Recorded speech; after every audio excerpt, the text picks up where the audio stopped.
Okay, so I think we are live now. Uh, all set. Yeah. So we will be recording this meeting. I hope that is okay with you, Madhumita. Yes, of course. Thank you. Yes. Oh, just.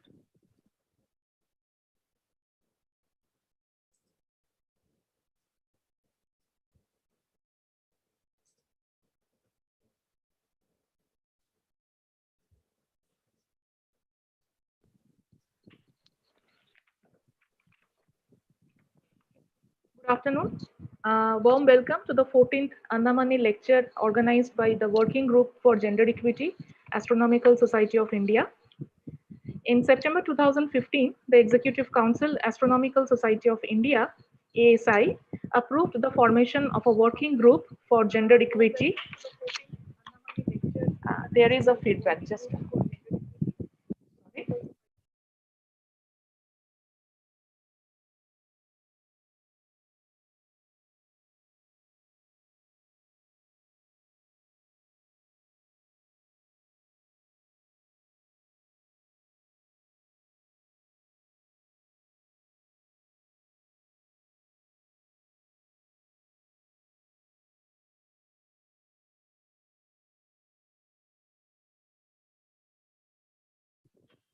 Yeah, sorry about that again. I'm doing this for the first time, so please excuse me.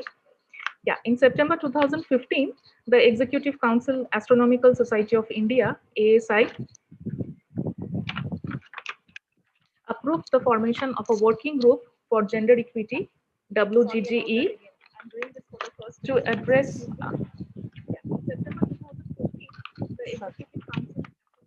Can you hear a feedback? Right, no? Oh, okay. It's not very bad. It's okay. You could go on.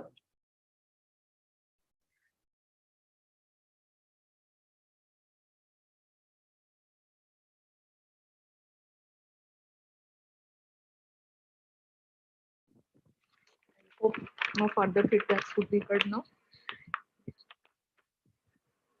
Right. So the Annamani lecture series is a part of the ongoing effort by the WGGE for increasing gender sensitization in the astronomy community in India. Annamani, after whom this lecture series is based, was a pioneering Indian physicist and a meteorologist who carried out path-breaking research in 1950s in India against all odds. After completing her undergraduate degree in physics from Presidency College, Madras, she undertook research at the Indian Institute of Science, Bangalore. She worked with C.V. Raman on the spectroscopy of diamonds and rubies. However, she was not granted a PhD degree by Madras University on the pretext that she did not have a master's degree, ignoring the fact that she had obtained a scholarship for graduate studies on the basis of her undergraduate degree. She then took up an internship to study physics at Imperial College London, but ended up in specializing meteorological instrumentation. She returned to India in 1948 and joined the Indian Meteorological Department IMD at Pune. In 1976, she retired as the Deputy Director General of IMD and subsequently returned to the Raman Research Institute as a visiting professor for several years. During her career as a meteorologist, Annamani helped in setting up instruments for studying the ozone layer and wind energy, as well as a millimeter wave telescope at Nandi Hills to study solar radiation. She wrote two books on solar radiation. The first Annamani lecture was by Professor Rama Govindarajan, ICTS Bangalore, and it was held on 22nd April 2016. On the 14th Annamani lecture today, we are delighted to have with us Dr. Madhumita Mazumdar, who is a professor at the Faculty of Humanities and Social Sciences, Dhirubhai Ambani Institute of Information Communication Technology, Gandhinagar, Gujarat. She has a specialized interest in the social and cultural history of science and technology in colonial and post-colonial India. She has published on themes related to the ethics, aesthetics, and politics of scientific practice in colonial India through research on the lives and writings of Acharya Jagadish Chandra Bose, Prafulla Chandra Rai, and Meghnad Saha. She remains deeply invested in understanding the gendered cultures of science and technology in colonial and contemporary India. Apart from publications on the cultural histories of science in Bengal, she has published collaborative articles on the legacies of colonial science on environment and tribal welfare in the Andaman and Nicobar Islands.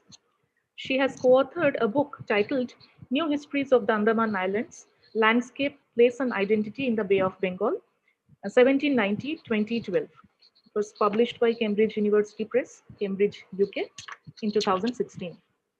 So I now formally welcome Dr. Mazumdar to deliver the 14th Annamani lecture today. Welcome, Madhumita. Thank you so much for that very warm and generous introduction. Thank you to Preeti Kharb Orunima, the Working Group on Gender Equity, for this great honor. I am both humbled and honored at the invitation because it commemorates Annamani, and whose life we celebrate and also take lessons from. So what I want to do today is not really present any scholarly lecture, but really bring together some of my thoughts on how we can deepen and nuance our understanding of the gendered cultures of science. Of course, in this series, I have heard very, very inspiring lectures from some of the most respected voices in the field of feminist science studies. And I draw upon many of the insights from their talks and then add a few of my own thoughts on it. And I hope that this will add to the conversation that you have begun and which needs to take kind of or acquire momentum through even further kind of collaborative work and conversations. So with that, I begin by just kind of, sharing my screen and bringing to focus some broad themes. As I said, that I want to give a brief introduction of how I entered the field, because as you know that I am trained as a social historian. I entered, and its history of particularly colonial Bengal was my area of specialization. And I was interested to understand the social history of science from a historian's perspective.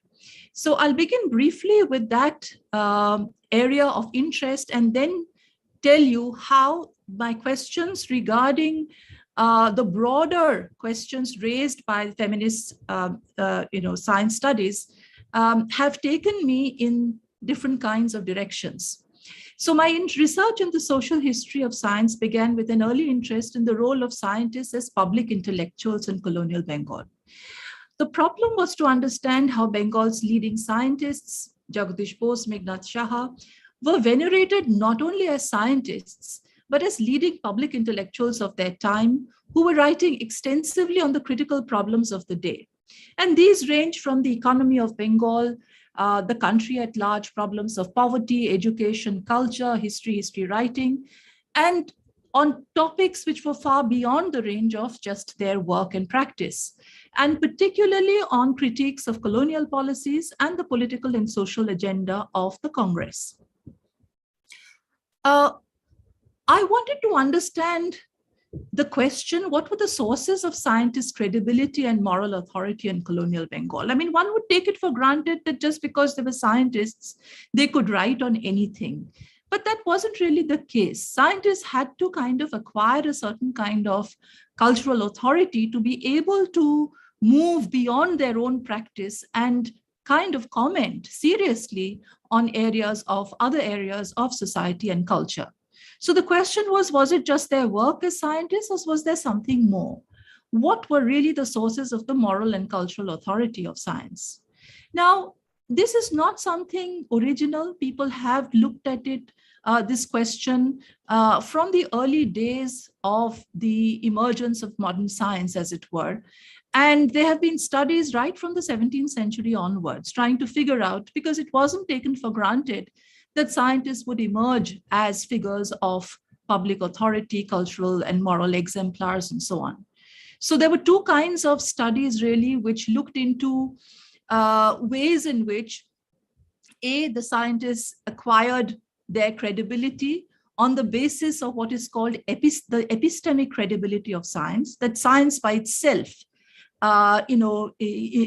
invested the scientist with a certain kind of extraordinary authority. So there was some kind of studies which focused on the status of science as knowledge. So, and that knowledge bestowing a certain kind of credibility on the scientist, whoever that scientist was. Just you did science and science invested credibility in you, and therefore you were able to acquire the kind of moral and cultural authority in your society. On the other hand, there were studies which also took a slightly different way, different position, arguing that the authority of the scientist not just derived from epistemic credibility, but from a more consequentialist view of science, i.e., looking at the way in which scientists or science could actually demonstrate their capacity to address social and political problems of the day. So it was, yes, the epistemic credibility of science, number one. And number two was how that epistemic credibility was reinforced when science could actually be seen to be a critical resource in the solving of social and political problems. I looked at both, and there were kind of, elements in both, as it were, as sources of credibility of the scientists in colonial Bengal. People were interested in Jagadish Bosu's science, and he acquired that kind of epistemic credibility for his work. But they were also interested to understand what his views on literature were, on India's spiritual legacies were, and so on and so forth. But further than that, my own explorations on the credibility and cultural authority of colonial science in colonial Bengal pointed to a different kind of range of works in the popular domain, in biographies and autobiographies and institutional creeds, all of which pointed to something else, that scientists were venerated not just as for what they did, but because of the moral values their work embodied.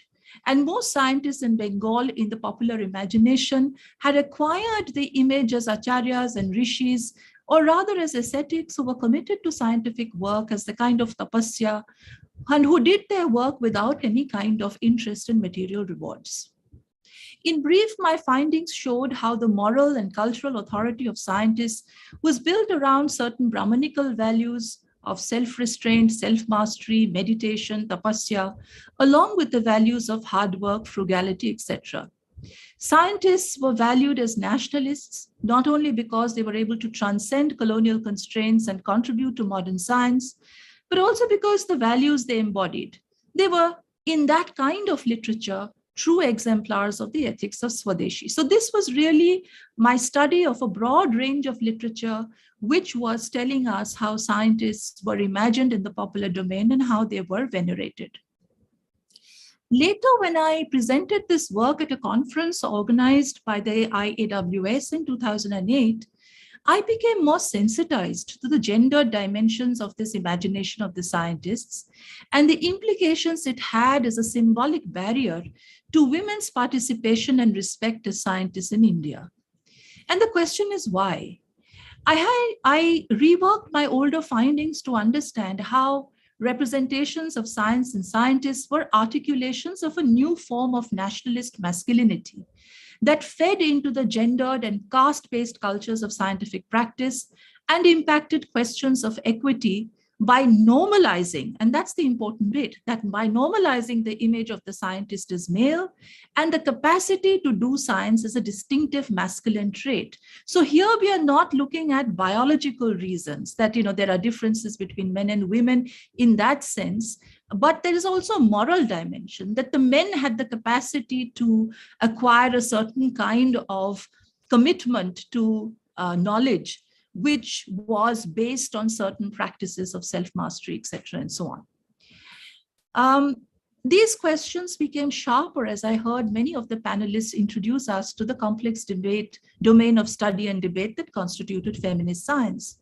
I was particularly inspired by questions raised by Somi Krishna, Jainika Shah, Jayashree Subramaniam, Asha Achyutan, Geeta Chadha, as many of those spoke directly to my evolving interests in understanding gendered cultures of science. Somi Krishna, in an article later, listed some of the questions which have remained with me. So how is a person's identity as a science constructed? How are public perceptions of science mediated and shaped? How does the number of women professionals in science matter? How do implicit biases influence women's entry into and progress as scientists? How is the concept of merit stroke competence in science shaped? And finally, how do institutional structures become gendered? So these are questions that are generally discussed within the domain of feminist science studies. And we have heard these many kind of aspects and many points of entry into these questions. But the question for me remained as a historian that, how does one access these questions, or rather address these questions to either through methods of history? Am I looking just at the past, or will I find a particular archive for it? Or do I need to kind of enter into a different disciplinary domain and different kinds of methods? I mean, these were questions that I was agonizing over, that as a historian, my remit was limited. I was only looking at representations of scientists and what scientists were looking at. But how were those representations in a way reproduced in contemporary scientific organizations? And how did they play out in kind of influencing contemporary questions of equity? So as a historian, I was interested to understand historical kind of, origins of these kinds of symbolic constructions of the scientist, but I also wanted to find out what were the contemporary implications of this. So the question of methods has always worried me, because one knew that one's methods and training as a historian was not enough. And one of the things that I heard in the panels that I sat through in that conference was that on the question of methods, FSS scholars have always argued that methods are never neutral. They carry with them assumptions about what it is to produce knowledge, which is epistemology, and the world they are used to explore, what is ontology. And the third, which remained with me, was that when researchers avail themselves of a plurality of methods, they are more likely to think through the benefits and drawbacks of the various techniques and reflect on their assumptions. So it was clear for me that if I had to enter this domain, I had to kind of engage with other disciplines and other methods and think beyond the archive that was there for me, or even beyond what I had been trained to see. In this context, it was particularly rewarding to listen to the Annamani lectures. The papers and discussions on this forum have reignited my interest in methodological questions again, and I will turn to some of these now. But let me be honest over here. When I say that I'm interested in methods, my discussion in this particular lecture will be limited to methods only in relation to one kind of representations of gender. I mean, this is a vast domain, and I think there are many scholars over here, even in this forum, who are listening now, who have engaged with the questions of method in a far more comprehensive way. And I'll tell you where my questions for this particular lecture lie or come from. Geeta Chadha, for instance, who delivered the Annamani lecture last year, argued we needed a deeper focus on our methods of inquiry as we struggle to make sense of both social facts and social meanings, and to make critical use of both numbers, statistical data, and narratives, qualitative data, to delve deeper into both the structural and experiential aspects of doing science as women and as other marginal groups. So one of the things that was clear to me after my engagement with the group of feminist scholars in science, that there were three really areas that one had to work within. I was looking largely at the representational area, that how are scientists represented. But of course, the representation was related to structural issues, that you have to look at how the profession, its structures of patronage, policies regarding funding, how were material context of scientific practice. On the other hand, if I turned my attention to women or questions of gender, there was also another need to look into experiential aspects. Now, structural aspects, representational aspects were something I could access through available data, published data. But experiential aspects, of course, required me to work with scientists, which unfortunately I haven't been able to do. This is not something that I have been, very good at. I have not been trained in ethnographic methods, but I do hope that sometime I will have some kind of collaborative work which I could do. But it was evident that I had to also see something in the kind of course of representations, which is numbers. You know, that social scientists, particularly many of us who have kind of, in a way, a critical kind of stance on statistical data, have been skeptical about numbers. But at the same time, I realize now that numbers really are something we cannot do without. And so the question was, I had to engage in a new way with numbers as well as narratives. From Geeta's particular presentation over here, the other question that evolved was that we needed critical reflexivity to think constantly about the methods that we were going to deploy to do any kind of study. It is that critical spirit that informs the next section of this discussion, in which I look at the question of methods by drawing attention to one of the most important primary sources of understanding gendered cultures of science, the institutional report. Now, let me make this kind of clear that, I am looking at one particular source for understanding the gendered cultures of science among a myriad of sources. As I said, I'm not looking at ethnographic methods. I'm not looking at kind of complete, just kind of quantified data, but I'm looking at an artifact, let's say an institutional report. And that gives me a certain site to reflect and talk about the complexities of understanding the gendered cultures of science. Number one, what do institutional reports tell us? Number two, how well do institutional reports tell us about gendered cultures? And what could be slightly more different ways of reimagining the institutional report? Although the impact of feminist science studies and institutional practices of science have been uneven in conventional science departments, there is no doubt that most institutions today can no longer operate without addressing and documenting questions of gender status, gap, equity in their institutions. While feminist epistemological questions and methods have had fewer takers, there is much greater appreciation of the structural and cultural constraints to women's participation and progression in scientific careers today, and the consensus around the need to document these more regularly and systematically.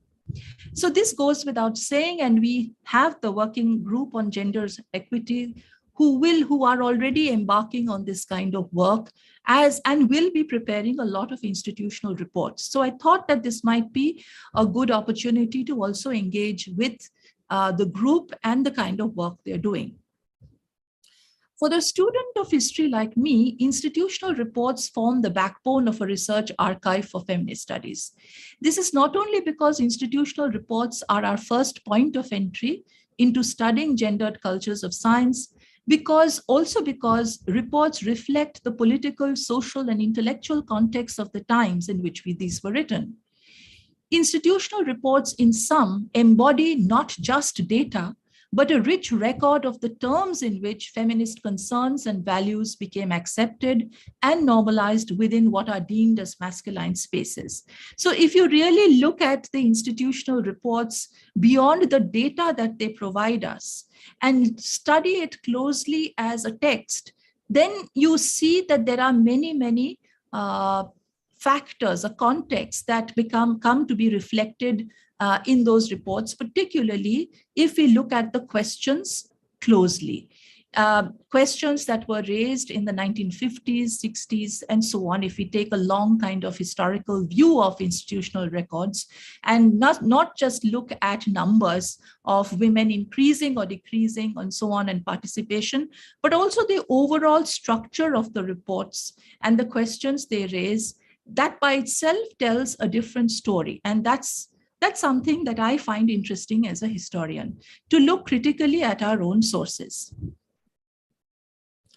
In one of the previous Annamani lectures, we heard Professor Jocelyn Bell telling us about the entrenched hesitance within science institutions to discussions and documentation on gender equity, but the subsequent role of public and social pressure in changing this.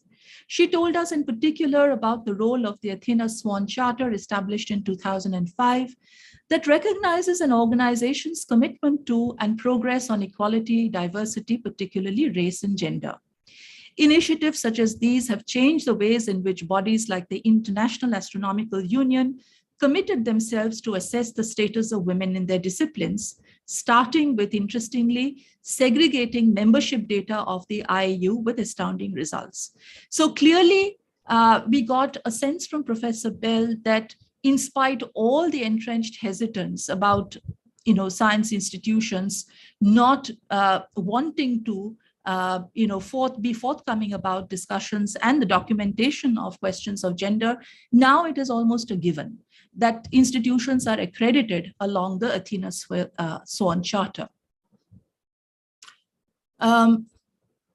If therefore the institutional report remains a critical primary source for our understanding of the gendered cultures of science, how do we address its methodological conventions?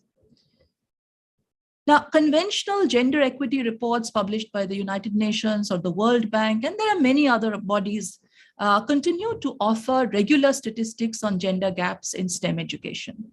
There remain broad global surveys that offer a large comparative perspective.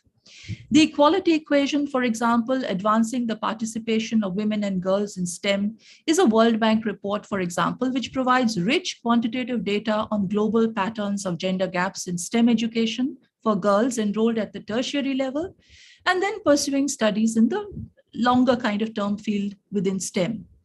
At the local level, we have the All India Survey on Higher Education, which indicates enrollment in master's and PhD levels. And interestingly, their latest figures show an increase.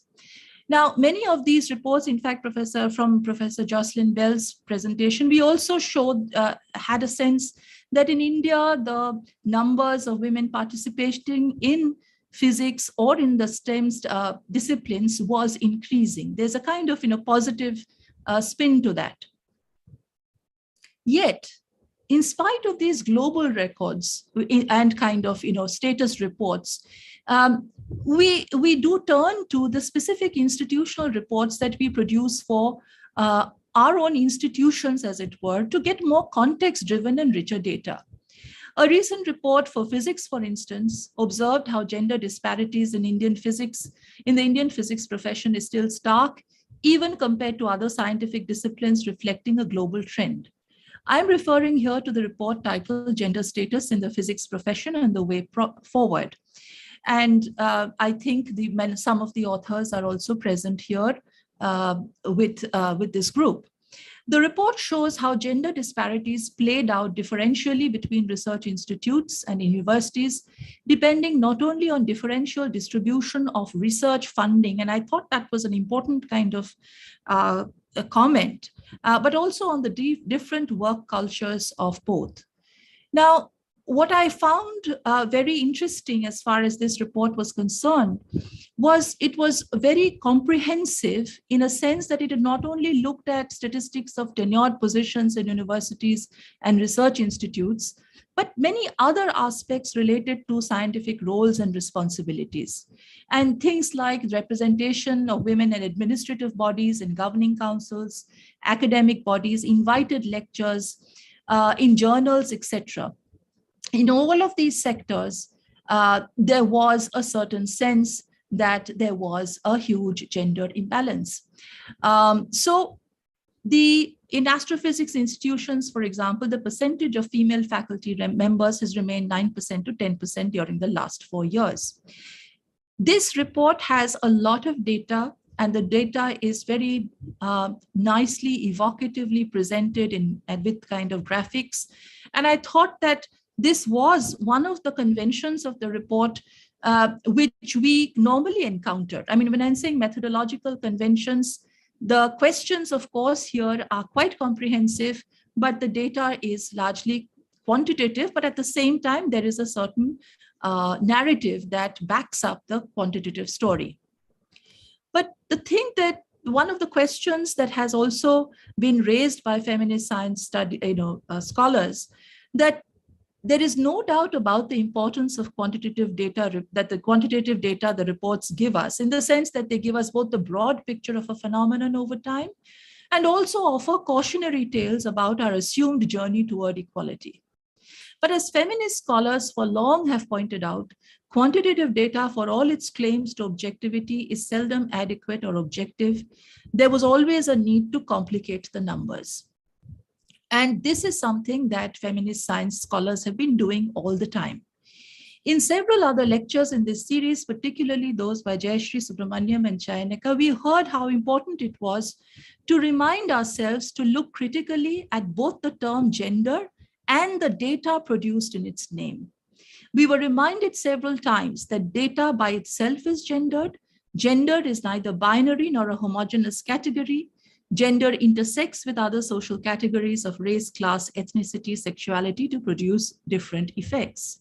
Now, to this, I also add that the experiential aspects of gender play out differently under different political economic regimes, and these too need attention. So when we are looking or rethinking the institutional report, I'm wondering, how is it possible for institutions to think beyond the received notions of gender and look at it in slightly more complex ways, to look at how to look at gender from the lens of intersectionality, and whether it is also possible to look at gender gaps, gender equity questions from political economic kind of perspectives.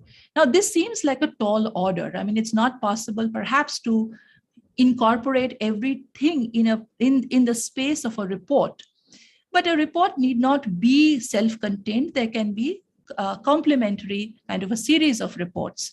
But what I thought was important, that whether institutional reports which are being produced today are being responsive to these kind of perspectives that feminist science scholars have added to our understanding of questions of gender, or is it, and as I said, also to look into political economy.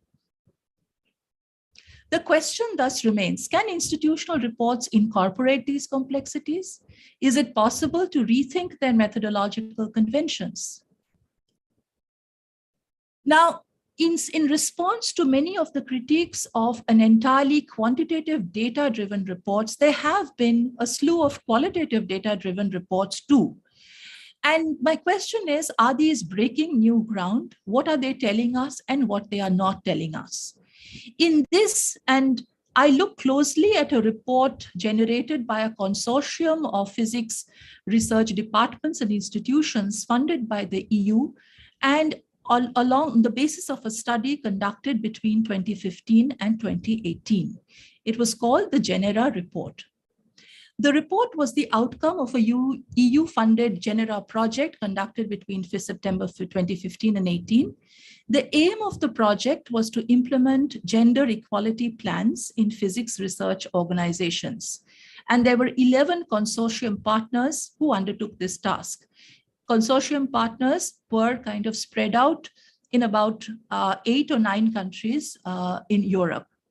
The significance of Genera lay in the involvement of physicists as the implementing actors and targeting physics, a field known for its persistent gender imbalance, and as an area, more importantly, that demanded radical structural change. So these were the stated objectives of the report.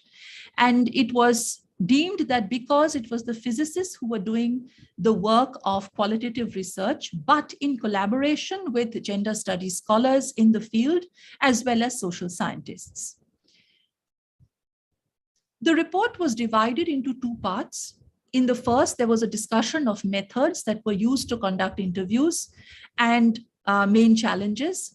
In the second part, there was a presentation of detailed findings of the data analyzed and ordered into 8 major themes covered in the interviews. And these themes included career paths, work conditions, mobility, networks, mentorship, reasons for domination of men, and these are taken, I've taken verbatim from them, experiences of discrimination and institutional aspects of gender equality. I was keen, of course, in my study, close study of this report, I was particularly interested to look at work conditions, career paths, because from career paths, there were work conditions, etc., other which were almost part of it. Mobility was also something that I wanted to look into, networks, mentorship, and so on. The last group was interestingly also subdivided into sections like microaggressions, as it were, or everyday forms of harassment, and very, very intimate kind of data, which normally a report would perhaps not include. But these were there. Of course, there were no names taken, but there were kind of statements, confessions of these kinds of harassment, etc., at a micro level, at an everyday level. To understand these conditions, the Genera partner, who was the main partner there, the Jagiellonian University of Krakow, Poland. I mean, this is one of the most prestigious and old universities of Poland. They devised a questionnaire to be used by the 11 gender equality plan implementing partners to assess how researchers, and in this case, and this is the important thing, that they took both men and women at junior and senior career levels, perceived, and they wanted to show how they perceived their own work and career advancement conditions and the opportunities to succeed, as well as the barriers that prevented them to achieve professional excellence. The methods that they used were standard, and sociologists would be aware of these. The first one, of course, was focused entirely on practicing physicists, men and women. But the second were also practicing physicists, men and women, but those who occupied leading positions in the organizations, positions as rectors, deans, directors, project leaders, and so on. So the idea was to get a sense from both those who held responsible positions and those who worked under them. Now, although the data had been collected according to a research plan, several challenges related to preparing the structured notes emerged. One, of course, there was much internal diversification when it came to gender, age, young and senior researchers, positions, etc. And the other was, remember, this is 8 countries, right? And they are across different kinds of institutions. So the structured notes used for the analysis were very diversified too. While some of the notes came as long-form narratives and informative citations from interviews, others were very brief and not all the topics could be covered. So these remained kind of challenges in this large, generating this large qualitative data set, as it were. The other reason why this report stood out for me was its use of computational tools to organize and make sense of all the unstructured interview notes that were collected across individuals, institutions, and countries. Computational analysis of qualitative research, data coding, allowed, the report said, a new way of ordering a series of intimate stories, anecdotes around a cohering theme. Now, I have never used these tools, so I have no idea. So maybe someone in the audience who might know about this could give us a better sense of how these work. The tool used in this report was the QDA Minor. The QDA Minor is used widely to analyze interview or focus group transcripts, legal documents, etc. So what did it do for this report? The overarching objective of the report was an assessment of the research cultural environment of the physics organizations, and the material generated was divided into several codes. Now, what I understood was that codes were basically themes. They could be deductive codes and inductive codes. The deductive codes are already the themes that you have decided that you want to explore, meaning the 8 points that I had already mentioned. And inductive codes were basically codes that appeared as a result of the data analyzed. I mean, it was much more open-ended in that sense. So both of these codes were used, and these were structured notes and transcripts were uploaded and assigned to each country. The coded data, which was organized with new computational tools, was richly textured and revealed the immense possibilities of using large qualitative data sets. Yet, it was also evident that even if a report was entirely qualitative, the interviews, the quiet confessions, anecdotes, and studied silences marked the discursive limits and possibilities of gender-related conversations within institutional setups. Now, this is something that, again, I don't have first-hand experience of, but those who worked within institutional setups will possibly be able to tell us more about it, that do conversations within institutional setups really have certain kind of limits, in the sense, do people exercise self-censorship, or is the entire kind of setting by itself in some ways constraining? Now, beyond what was there in the report and what I found out from my own interest was that, of course, the QDA minor might have coded certain kinds of data, but was there something else that we were missing out? What if one were to read the report in the conventional way that we do, close reading? And the interesting thing that came up for me while I read through all the interviews of men and women who were experiencing certain kinds of difficulties within their work conditions, the cluster of words or word that came across very frequently was precarious, precarité, or precariousness, to indicate a new sense of uncertainty in the path of career progression. This suggestion of a change felt in the broad conditions of career pathways seemed to me the most important aspect of the findings from these 87 interviews. But what did the report reveal about the structural conditions of precariousness or precarity? Was it a condition that impacted younger researchers, both male and female? Or was there a much more complex gendered aspect to precarity in an overall neoliberal regime where no one no longer enjoyed security of tenure or the surety of steady progression? Now, this is a conversation I think that faculty members across institutions, across disciplines are having, particularly in universities where you have what we call the adjunctification of faculty, of not getting kind of tenured positions, the difficulties of contracts, of having to constantly generate your funds to do research, that academics have to become more entrepreneurial. I mean, these are conversations that are already going on across universities, and like anyone else, I remained curious about it. But I wondered that whether science was protected. Now, these were case studies from European countries. And one of the things that the report did generate, that these conditions were varied.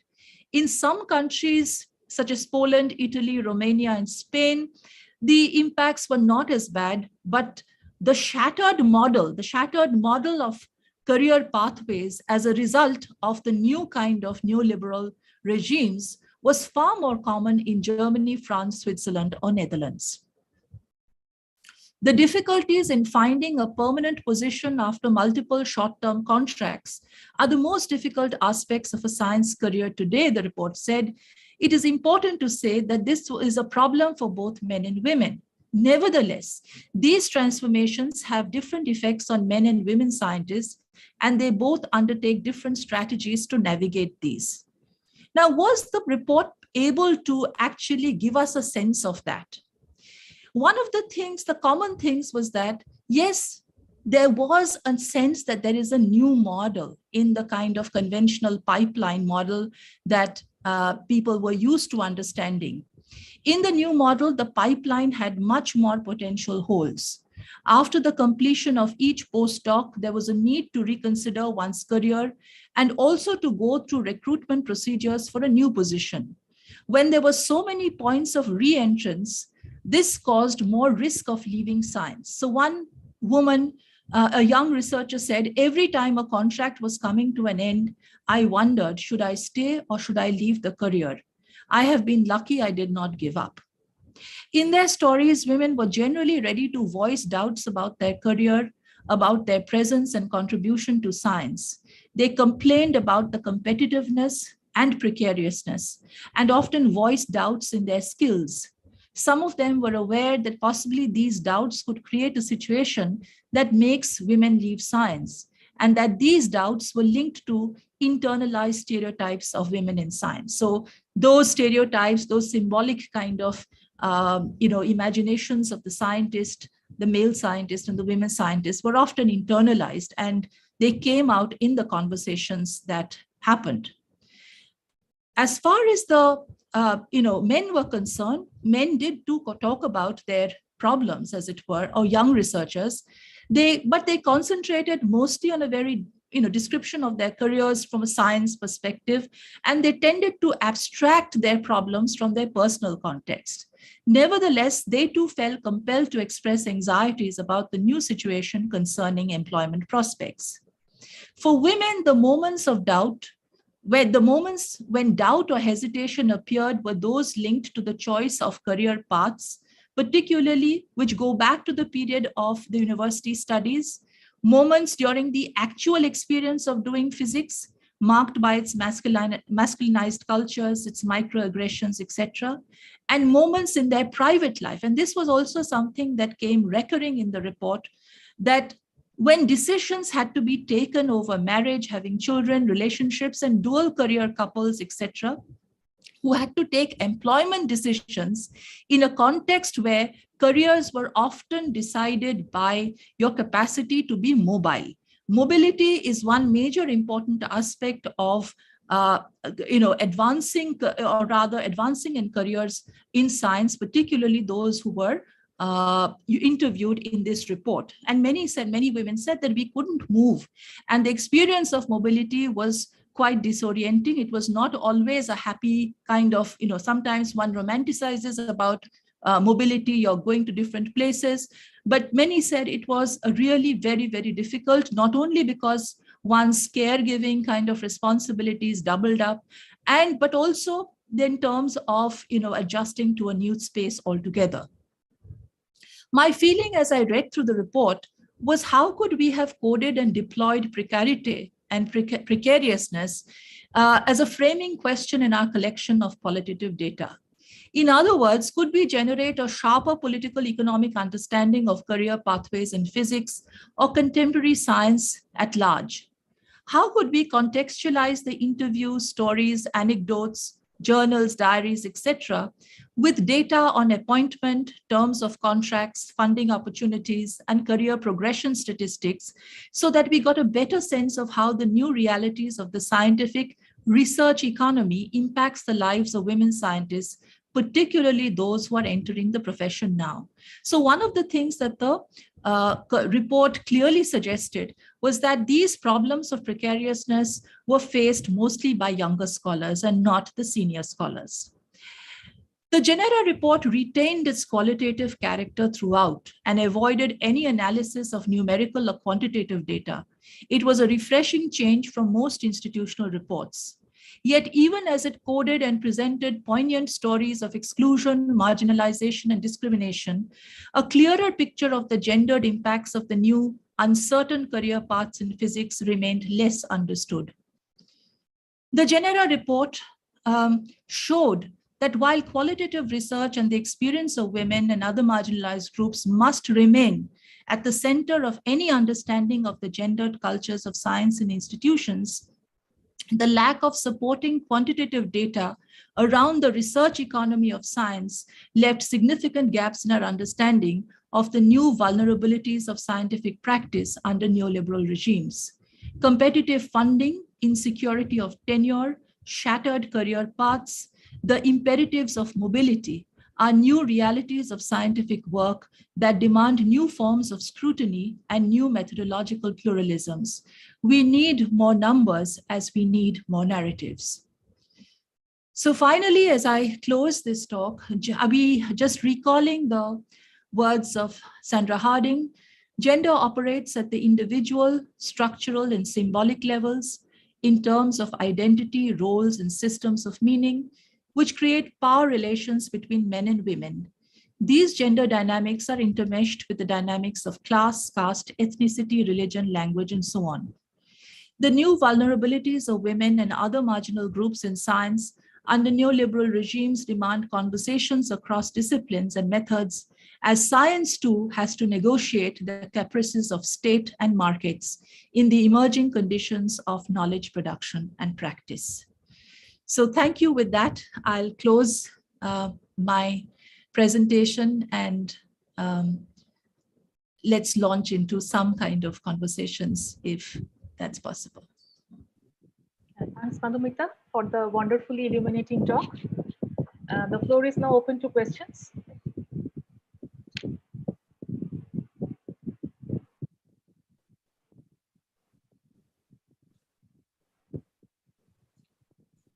Questions?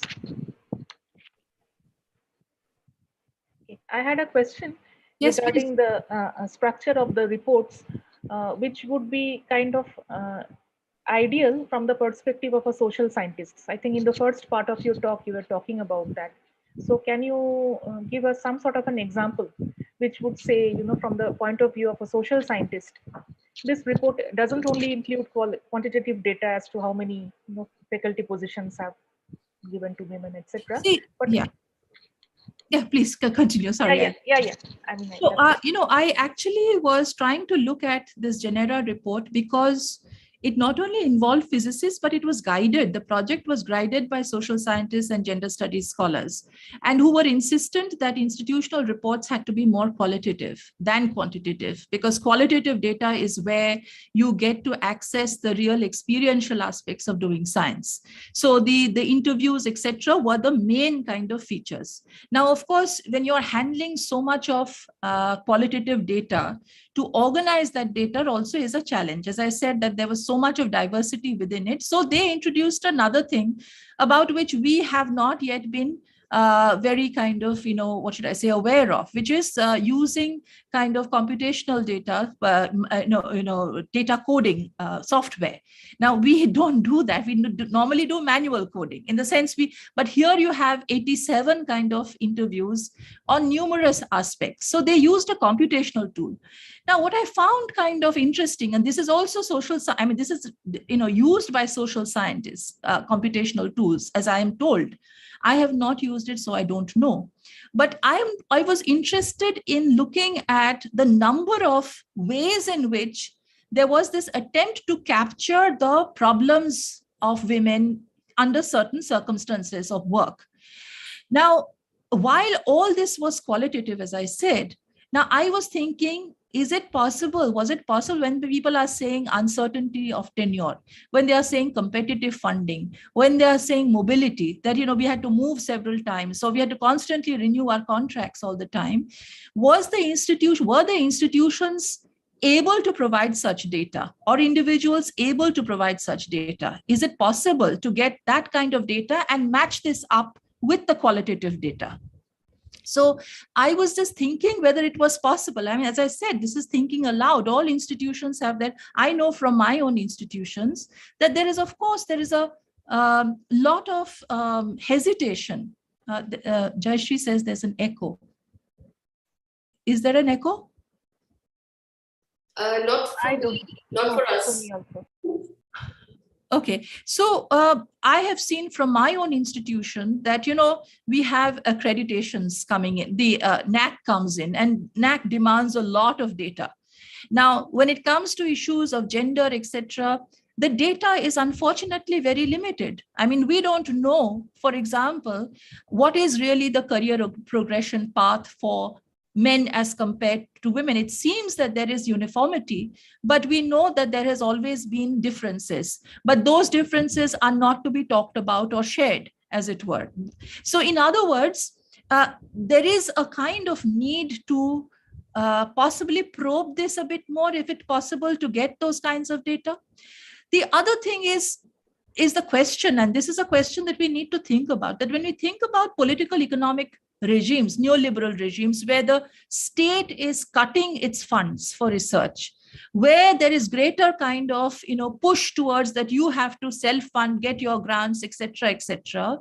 This added pressure, I mean, it works on both men and women. I'm not denying that it doesn't work on men, but do women have to bear the consequences of this in far more damaging ways than men. I mean, as they said, that the leaky holes, a leaky pipeline has become leakier as a result of this constant uncertainty. The earlier linear model has been shattered, as it were. Now, have we done any kind of work in India regarding this new phenomenon? Because it's happening slowly, perhaps not as drastically, but the state is, retreating from the kind of funding perhaps that they did. What kind of idea do we have as far as the changing shape of the research economy is concerned? I mean, whether it is the research economy in physics or research economy in other kind of scientific disciplines, there is something, there must be a story out there. Let's say in the last 2000 and kind of in the 2000s, what have we seen in the last 10 years? Is precarity or precariousness a condition that Indian physicists also face? Is it something that we also face, or do we not, or has that kind of question not arrived as yet? But it just triggered some of these thoughts. And I thought that when we generate institutional reports, are we able to incorporate these? Now, Arunima asked that as a social scientist, how would how would it kind of matter when we were redesigning reports? Now, when we consider kind of, as I said, conceptions of gender, can we queer our notions of, gendered data, as it were? Because are we looking at gender beyond the binaries, as we know? Are we getting enough data on communities, on sexual minorities, and so on? We are getting caste-based data to some extent. So there is this whole range of understanding of gender on the one hand and of data on the other hand, which demands certain kinds of critical scrutiny. So that's what really kind of interested me in the study of institutional reports and how we have designed those reports, because reports are the first kind of point of entry into understanding the present status of women or other marginal groups in science. I think there is a question in the chat box. Okay, Prajwal, can you please unmute yourself and go ahead? Hi, can you hear me? Yeah. Okay, so this is Prajwal, although I'm asking the question from this box called Raman Institute. We are actually a couple of us here in the room listening to your talk. So although you argued, I mean, I know you don't like numbers to tell the whole story, but I wanted to ask you a question related to numbers. So the same working group for gender equity did a survey of astrophysicists a while ago, and those results are out. And I had a question about that and whether, from your historian's perspective, we can understand the results a bit better. So one piece of results from that survey was that 83% of the women astrophysicists surveyed and 43% of the men reported perceiving gender discrimination in academic institutions. Okay? But that same survey and the same people, same respondents, showed that 91% of the women and 85% of the men felt that childcare facilities in the workplace would reduce the gender gap. Now, the childcare thing is, clearly related to this notion that the gender gap is because societal discriminatory expectations on women. And it doesn't square with the previous perception that the same people reported that they've experienced gender discrimination in the workplace, right? So I don't know if my question is clear, but to me, it is a conundrum as to. I agree with that. Is there a historian's perspective on how we can understand these perceptions? Because after all, these people are scientists. We are used to, taking pieces of evidence and inferring corollaries from them and so on. And this, I don't think this would happen in, with respect to some scientific thing that each of these people would be investigating. But here, it kind of, there is this sort of inconsistency. So I was wondering if you had any insight. Yeah. So one thing I would say that, from the results by itself, I will not be able to come to any conclusion. But I would have liked to see the questions, because a lot of the way people reply is dependent upon the kind of questions that are being raised. And people also will look into not just questions, but also perhaps any conversation. What was the, I would be interested to know when, how these questions were put, and what were the responses in long form. So in other words, that like the Genera report, what they did, they actually included all the questions as well as the answers to them, and then they codified it into thematics, as it were. So, when people reply to these, the inconsistencies come across. Questions are also kind of in some ways put, the same question is put in multiple ways. So I would really think that one of the ways to get a sense of that data is not the data alone, but to see the questions which generated that data and the kind of answers in long form that were given, and not in yes and no. So I don't know whether it was a survey mode, whether this is also something that, how we kind of, are we giving Google forms to kind of, people, or are we actually sitting with them and talking to them? So that as as somebody who does a discipline in kind of cognate to social sciences, history straddles both the humanities and the social sciences. But I think we have Geeta Chadha here. But maybe Geeta, you would like to kind of, come in at this point and tell us what you would have done, or what your discipline would have asked you to do in this context. For me, most certainly, I would have liked to see the process, the questions and the answers, and then come to not read the data. See, this is what I was thinking about the Genera report, was that it's not guiding us to the yes and no answers. It is guiding us back to the questions, making the methods very transparent, and also giving us transcripts of what people actually said. So that sort of complicates our understanding a bit, or perhaps nuanced it. There is a conundrum, yes, out there. Hi, Madhumita. Hi, Geeta. It was really a joy to listen to your talk. Prajwal, sorry, I kind of was a bit distracted when you were actually placing your question. But I think from what I gather, many of these conundrums that we encounter and see are, as Madhumita is saying, probably a function of the way we have asked the question, or the way we have sought the data or the material. So,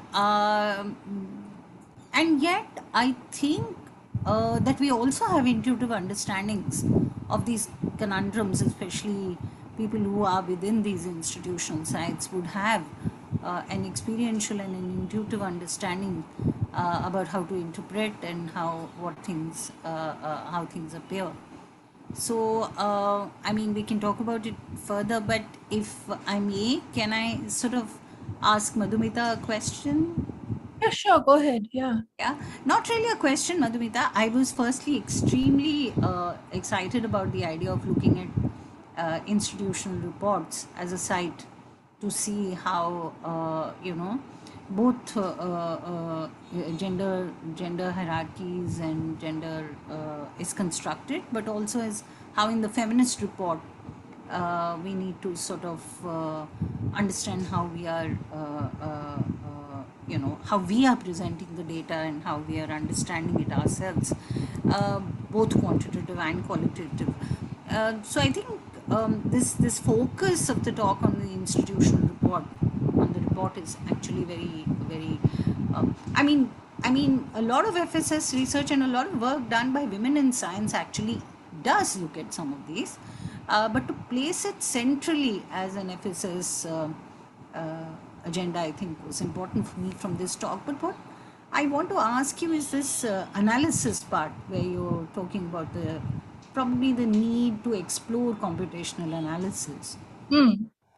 So what I wanted to understand is really, you know, I mean, Madhumita, why would you recommend this? See, for example, what what what is it going to tell us differently?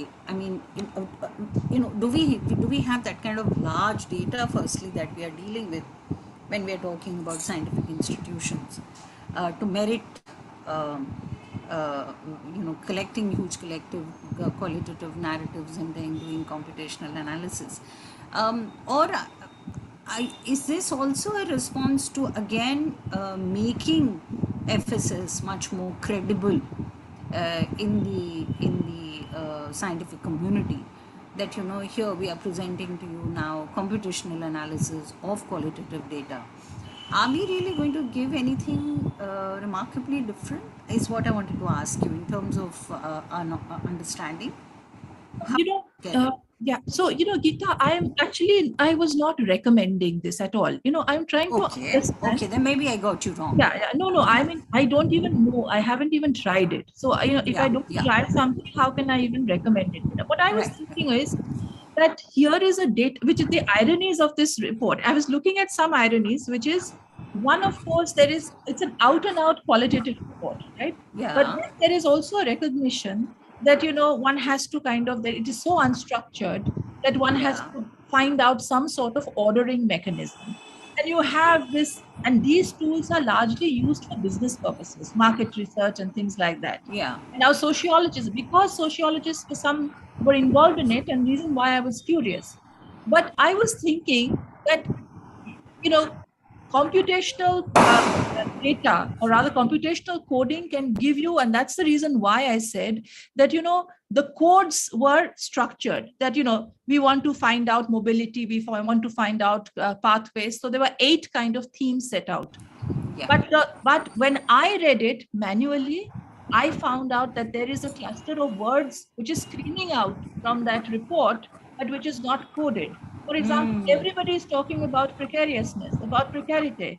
And why is Right. the report kind of, telling us this story in its kind of a larger form? It is a phenomenon which needs to be seen in a completely different way from the roles of state in the different kind of countries we're talking about.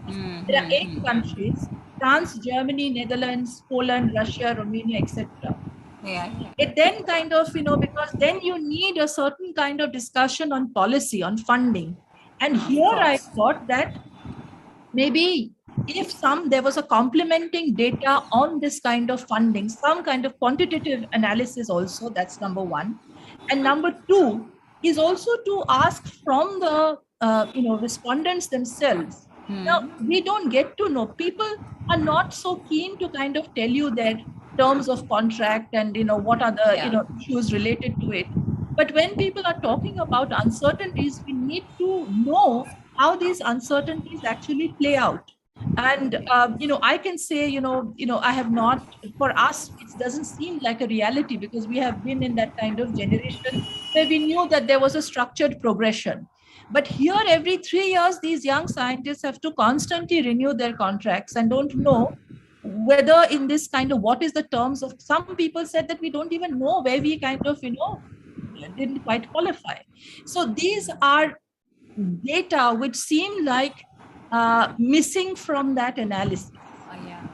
So while there were the stories, one I also see your requires, point. Yeah. yeah, see, because that's what I was thinking, that how do we actually understand this phenomenon? Stories, anecdotes, subjective experiences are absolutely important. They are the starting point. But then how do we kind of layer, you know? That was, I was thinking, as far as the computational tools are concerned, data science, etc., is so big, everybody wants to use it all the time, that it saves such a lot of time and it gives us quick results and so on. And it is the big thing today.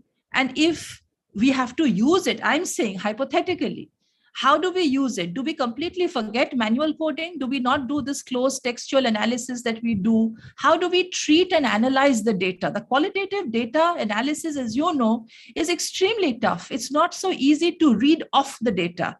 You have to kind of match it, cross-reference it, and kind of get a sense of what the phenomenon is. So there is a complexity and a conundrum. Conundrum is the right word for it. So that's what I wanted to kind of think aloud. I really don't have answers, but Yeah. I'm kind of thinking. No, I see your point. I see your point that there's a lot to actually think there. Yeah. Especially when if we might want to look at comparing experiences across, as you suggest that in various political economies, that might become important. Yeah. Thank you.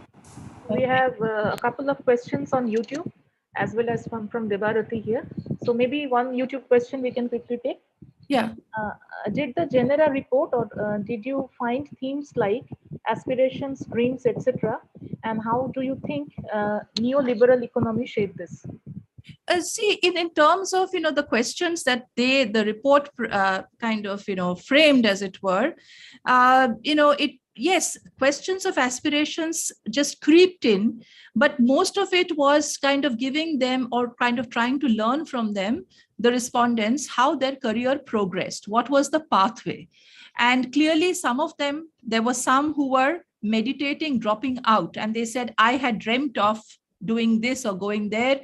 And particularly many women wanted to say, wanted to go to CERN, for example, but I couldn't. There were kind of problems. So yes, the aspiration and dreams question was not a question that was put, but it sort of creeped out from the discussions. Because when you're describing anybody, when we ask anybody, what was your journey? And the journey would be one which begins with, I wanted to go there, but unfortunately I could not, because A, B, C were the kind of factors. So that's how the stories of dreams, aspirations came out. But I think that the worry was constantly, will I be derailed from this journey? In the sense, can I kind of constantly be competitive enough? To this pressure of competition was something that was wearing the women down who actually talked about it. It perhaps also wore the men down, but they did not talk about it. This was one of the things that I found out from the report. Debarati, yes. Hi, thank you very much for sharing these very interesting thoughts.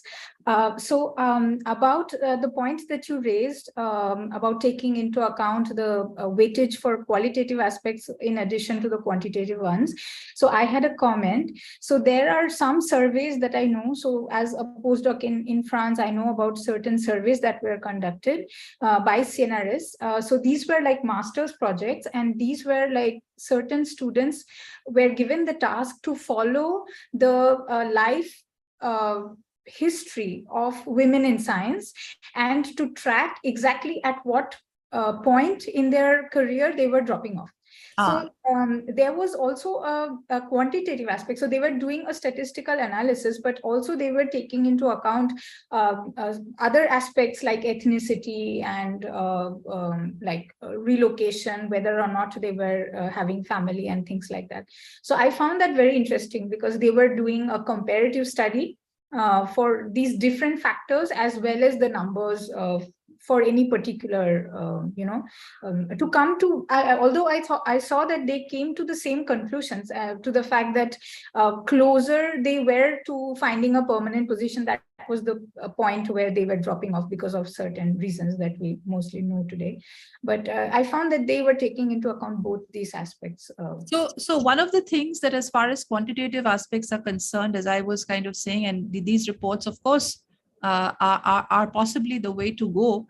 But at the same time, I was interested to look into policy areas. When I say political economy, I would also like to see kind of comparative studies of science funding, particularly in various different disciplines, because the funding mechanisms, the distribution of resources, ultimately will impact upon career pathways, right?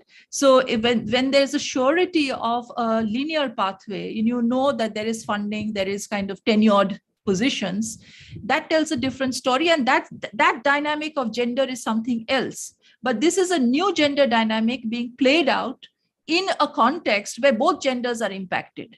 So there is a kind of additional kind of layering of data, which tells a kind of interesting story. But what you are saying is absolutely correct. That's exactly what I'm trying to say, that possibly we need both the numbers and the narratives together to get the complexities. Thank you. Yeah, there are several questions on YouTube. Maybe I'll read out the next one. Yeah. There have been any studies trying to understand why there is a smaller gap in faculty positions filled in colleges versus in research institutions? Does it lead us to understand how our teaching role is gendered as feminine and indicator of a stigma? I don't have the data so much. But I think that the data on the physics, as it were, the status of physics in India has that kind of, understanding that, how do we actually look at teaching and research and administrative roles? I mean, these are all gendered in every way. And I experience it in my own institute as well. So this aspect of looking at this kind of data, I think, has been worked on, but possibly needs more. That's all I can say from my kind of limited kind of knowledge of it, because there are people who have worked on this with greater understanding of numbers within specific science institutions. There is a question from RRI. Someone has. Is there Hi, a question? Yeah. audible. So Yeah. my question is that, so we talk about disparity being qualitative and quantitative data in understanding what is the issues that we are facing regarding gender discrimination. So my question is, in making policies, for example, giving funding or policies that encourage women to participate more in research areas in STEM, historically, there is a change of pattern in which we take policies based on more rely on this qualitative data, or are we seeing a trend that it is being focused more towards the quantitative data? And the second question is, we know that, okay, there are gender stereotypes based on religion, language, region, etc., that being transferred into the science institution. Are there any science-specific gender stereotypes that adds to women in research?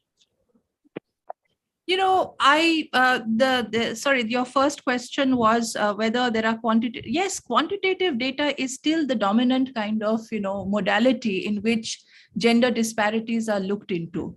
That's the first kind of, point of entry.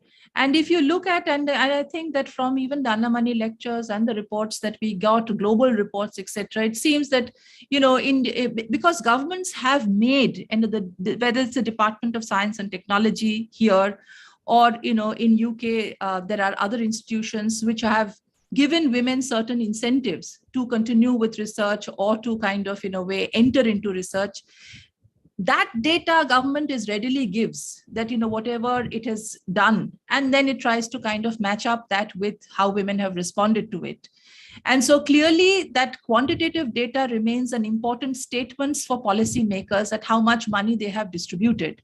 But how does it actually play out in terms of this report which I talked about is looking at the working culture of institutions within which you are working, right? So it has a specific kind of, texture of data to it.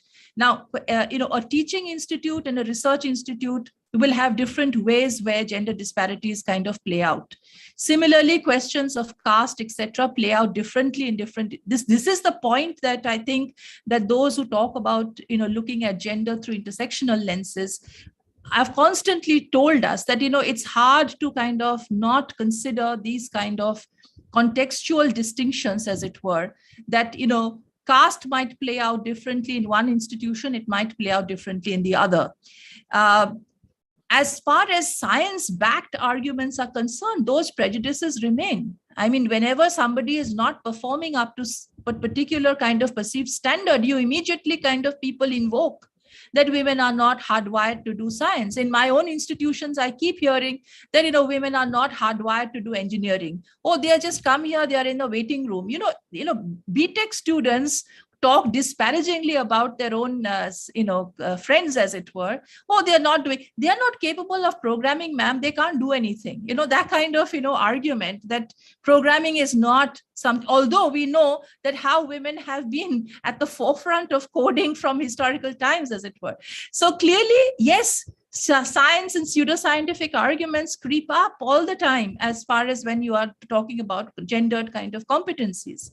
But as I said, that, when we look at institutional reports, and this is something maybe again I'll kind of ask others, that those who generate institutional reports, whether the institution as a site also is constraining in some ways in order for us to explore these, and whether these kind of difficult questions should remain within outside the scientific organizations where sociologists and other feminist scholars work, kind of slightly from the, when we say, as Geeta would know, the ethic and the emic kind of view. Is it possible, in the sense that within institutions, is it possible to have this conversation in its such complexity, or should there be more collaborative work? And that's what my point was eventually, that if it is all kind of possible to unravel the conundrum, as it were, because people speak differently. And the questions, and I think whenever we are framing questions, and this is something we say all the time, that a Google form survey is not the way to ask questions, particularly when we talk about phenomenon as complex as these. There has to be a different way of framing questions. And maybe social scientists and scientists can work together to frame those questions, because the inside kind of world, and we can possibly frame it in a kind of way that also brings out something more. Yeah, one more question from YouTube. Methodologically speaking, would it not be imperative to examine the algorithms behind computational analysis? How does the machine decide? Oh, absolutely. I'm very skeptical about this. And this is again where scientists will come in to work with social scientists. Now, the algorithms better. You will be able to define what are the limiting aspects of that code is, right? What the software can code and what it will lead out. So again, computational data analysis plus, or rather qualitative coding through using software cannot dismiss manual coding. You will have to do that also. So there are limits over here, just as we can't say there is one particular reason why I framed my question, or rather this theme, as methodological pluralisms. There's no other way. Reality is far too complex to be captured in one all-encompassing kind of method.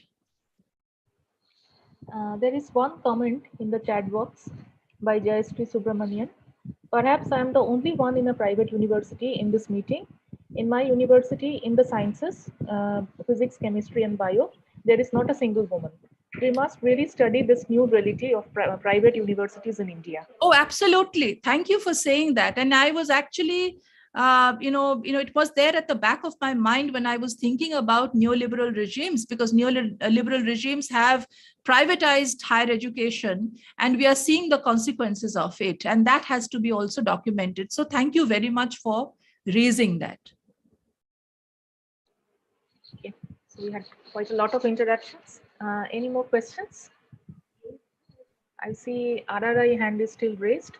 Do you have any further questions? Okay. So if not, let us thank Madhumita once again for this wonderful talk and all the discussion and valuable inputs she has. So there is a comment from Jayashree. Right. Thanks, Madhumita. Thanks so much. And thanks all of you for patiently listening to me. And I don't know what value I have added, but I maybe made things more complex. So, but in the hope that that complexity can be resolved through dialogue and through conversations across disciplines. So thanks once again, all of you. Thank you, Geeta, for being there. Bye.